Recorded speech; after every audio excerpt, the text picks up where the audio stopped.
mentoring. Istilah mentoring berasal dari bahasa Inggris yang berarti pembimbingan.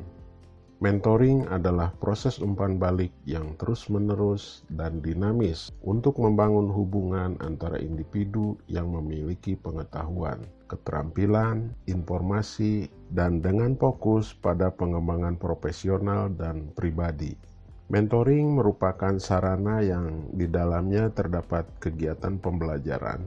Mentoring bertujuan memberikan dukungan kepada individu sehingga mampu mengatasi masalah yang dihadapi dengan cara menguatkan dan mengembangkan mekanisme baru yang lebih baik untuk mempertahankan kontrol diri dan mengembalikan keseimbangan yang adaptif sehingga mampu mencari tingkat kemandirian yang lebih tinggi serta mampu mengambil keputusan secara otonom. Apa itu mentoring? Mentoring adalah sebuah proses pembelajaran dalam bentuk hubungan saling mendukung dan pengawasan di antara dua orang atau lebih, di mana seseorang dianggap memiliki kemahiran dan kemampuan lebih dari yang lain, yang disebut mentor, menjadi model, guru, sponsor, konsultan, dan pendorong kepada peserta mentoring yang disebut mente, dalam rangka mentransfer pengetahuan dan pemikiran agar kompetensi mente menjadi lebih berkembang.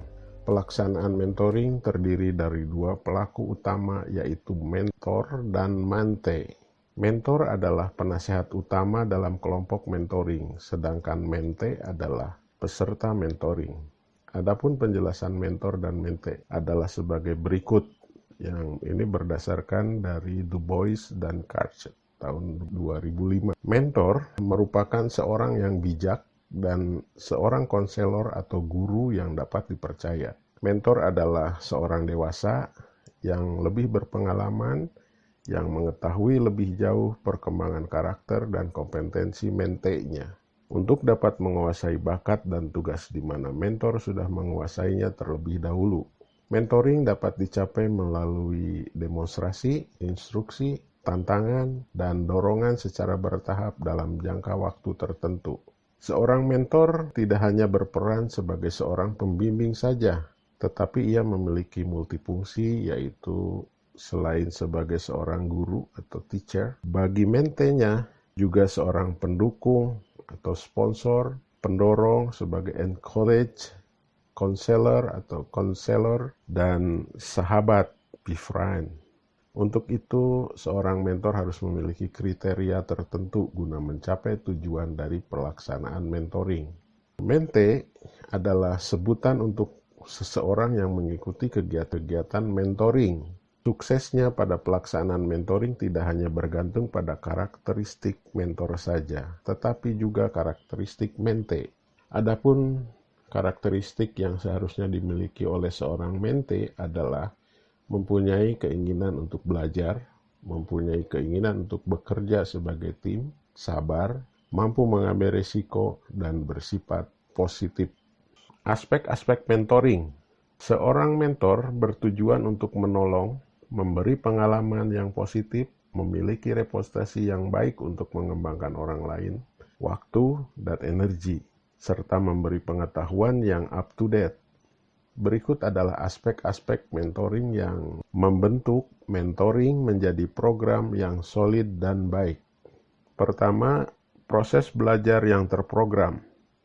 Tugas mentor adalah untuk meningkatkan proses belajar yang disengaja, intentional learning, termasuk membangun kapasitas melalui metode seperti instruksi, coaching, memberikan pengalaman, modeling, dan memberi saran. Yang kedua, kegagalan dan kesuksesan adalah guru yang tangguh.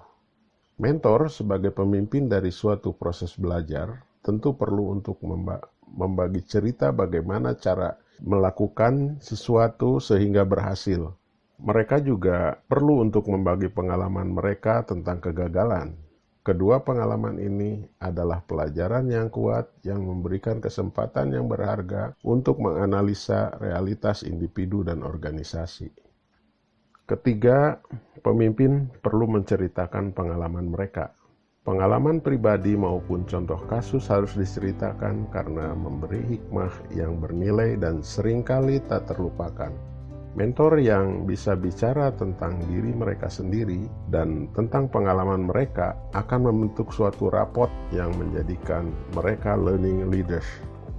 Yang keempat, proses pengembangan akan matang sejalan dengan waktu. Mentoring jika berhasil akan menjadi proses belajar yang berkelanjutan, yang akan menjadi pengalaman, observasi, pelajaran, dan analisa yang berlangsung secara terus-menerus. Yang kelima, mentoring adalah sebuah kerjasama.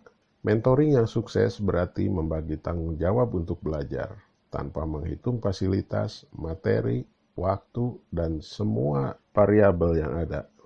Mentoring yang sukses dimulai dengan menentukan kontrak untuk belajar, di mana mentor, mente, dan manajer lini yang terkait ikut terlibat. Demikian pembahasan tentang mentoring yang disarikan dari sumber kajianpustaka.com. Informasi rincinya, kemudian detailnya bisa dilihat di kolom deskripsi berikut. Terima kasih.